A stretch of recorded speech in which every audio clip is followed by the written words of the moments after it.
As is, it's solid. Definitely a sandwich that would be worth repeating. I'm gonna go ahead and give Thanks this one for a helping me, and 9.7, Talk Get and I'm Closer. gonna call it the Ivar of the Beholder. Thanks for hanging out with me today. I hope you have a great day, and I'll see you again next time.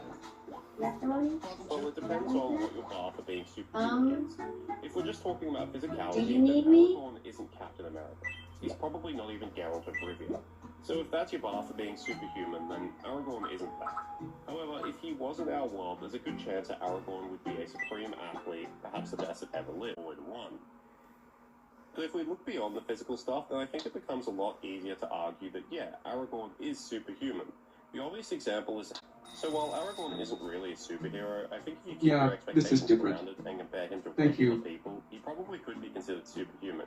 As I just said, he'd be one of, if not the best athletes to ever live, and he would have an incredible amount of knowledge and experience owing to his innate strengths and his lifespan.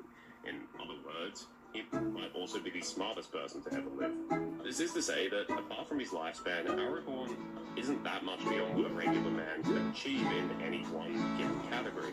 But the main exceptional at one category, he would have the ability to be exceptional at all of them. He'd be a jack of all trades, and also a master of all trades.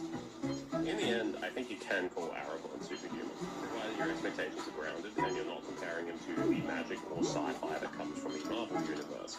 After all, to be superhuman, you need only be compared to regular humans. All that said, despite Aragorn having many advantages over regular humans, it shouldn't discredit his achievements because he still massively overperformed during his journey. He was not a Mary Sue or a Gary Sue. He travelled around Middle-earth, he worked hard, he learned a lot, he overcame a lot of obstacles, and power scaling or who would wins, Aragorn would lose a lot of the time, which is fine. I'll go talk to her about playing Skyrim through Rose. And that's why he's a great role model. Anyway, cheers, farewell, and remember, yes, before you ask, Bill the Pony was superhuman. Good evening, Earl.